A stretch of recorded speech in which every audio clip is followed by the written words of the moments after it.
If you are great at SolidWorks and you've always wanted to get into the automotive industry, Roadster Shop's engineering team is growing.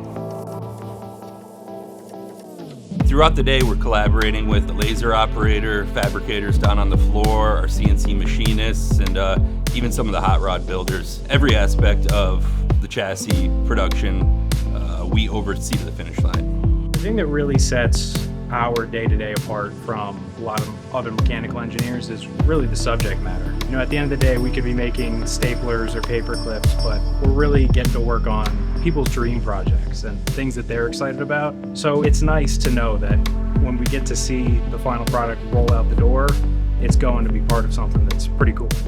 There is no ladder to climb and there is no totem pole here in this company for the engineering department.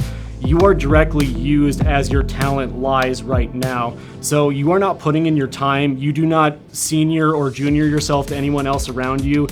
Your ability to kind of move through our engineering department and unload responsibility, work on high-level creative projects, any of these specifics is only limited by your own talent and your own energy.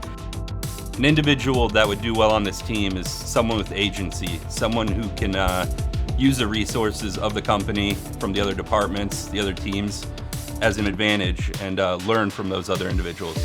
All of the issues that exist in traditional hot rodding that your average builder and your average garage mechanic has on his outside that used to seem like tribal knowledge that only the inside guys with all of the hours experience were able to do, we're taking a lot of the guesswork out, we're taking a lot of that tribal knowledge and we're handing it off in a platform that's basically problem solved its way front to back to give them a total solution package that they can just use out of the box.